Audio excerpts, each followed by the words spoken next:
everyone, welcome back to my channel. Today I wanted to talk about the new movie, No Hard Feelings. I'm a fan of Jennifer Lawrence, and though the premise of this movie seemed kind of weird, I thought that it could potentially be a funny film. The synopsis is as follows. On the brink of losing her childhood home, a desperate woman agrees to date a wealthy couple's introverted and awkward 19-year-old son. However, he proves to be more of a challenge than she expected, and time is running out before she loses it all. So without further ado, let's get into the 6 things that make a movie great. 1.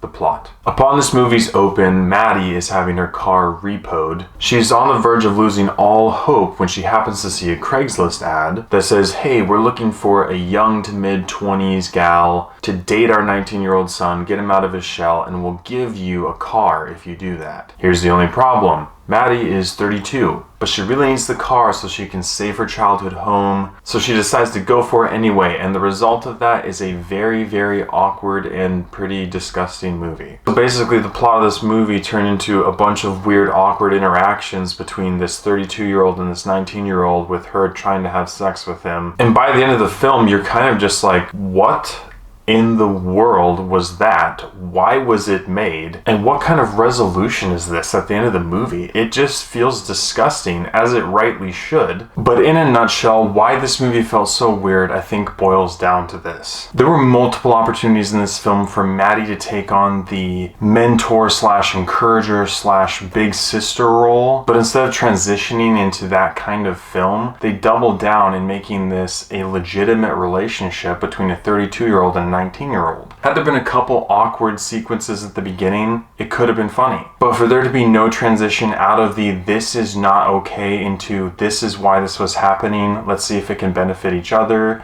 we put on a show, you get your car, I get freedom from my parents, that would have made this movie. But instead they doubled down on an inappropriate relationship, and the end result was feeling extremely awkward the entire time. This could have been a very different movie than what it was, and it could have been actually funny. But because of the way they told the story and the direction they decided to go in, it was disgusting and very awkward to watch. So for me, plot gets a huge thumbs down. 2 is family friendliness. No Hard Feelings is rated R. There's a mild to moderate bit of profanity throughout, but this movie is chock full of sexual dialogue, sexual situations. There's full frontal female nudity and rear male nudity, and a bunch of sensual and sexual jokes, again, throughout the entire film. There's also a subtone in this movie about hating the elite or not liking rich people, which is just a perspective, but it's one of the influences in this movie. So pretty obviously not family friendly. So family friendliness gets a huge thumbs down. 3 is acting and script. You know, I usually think that Jennifer Lawrence is funny, and I saw names like Matthew Broderick involved in this film, and I was like, man, maybe there's something good that can come from this. No,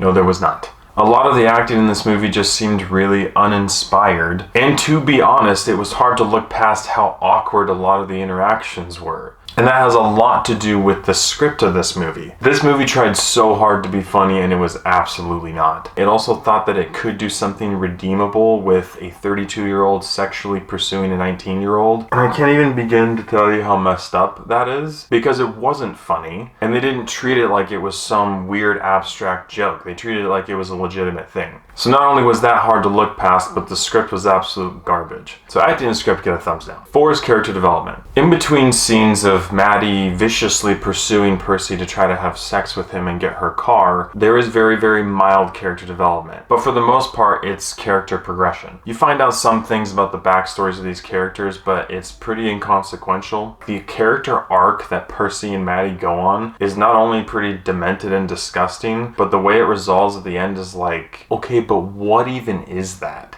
What the hell is even that? Which again points back to the question of why did it even get made? Character development gets a thumbs down. 5 is visuals and CGI. On top of wanting to gouge my eyes out from what I was seeing on screen, this movie also has some bad CGI in it. There's only a couple situations where it's seen in, but it is extremely low budget and bad CGI. Visuals and CGI get a thumbs down. And 6 is rewatchability. No Hard Feelings is an hour and 43 minutes long, and because of how awkward everything is about this movie, not just in the movie but for the audience, this movie feels so freaking long. I think the reason why it felt so long is that not only was the movie movie just bad in all of its areas, but also because it was so awkward for the audience and it felt wrong to even watch. But I wanted to be able to provide a review for this film that didn't end in me walking out of the movie theater. So I tried to wait and see if there was anything redeemable, and there definitely wasn't. There's a very short list of movies that I've actually felt physically ill walking out of, and this one is on it. Rewatchability gets a huge thumbs down. With all these areas considered, I have to give No Hard Feelings a 1 out of 10. There's nothing good about this movie except for Andrew Feldman's voice. Everything about this movie is awkward and disgusting and should have never been made. I'm no stranger to the fact that movies in general have just gotten worse, but it seems like there is no hard ceiling for human stupidity or terrible movie ideas. So with all that in mind, No Hard Feelings is not just a movie that you don't want to watch in theaters, you should never watch it. Thank you so much for watching. If you've seen No Hard Feelings, make sure you flush the toilet after you throw up, but please let me know what you thought about it in the comments below. As always, I appreciate your love and support, and I'll catch you guys and gals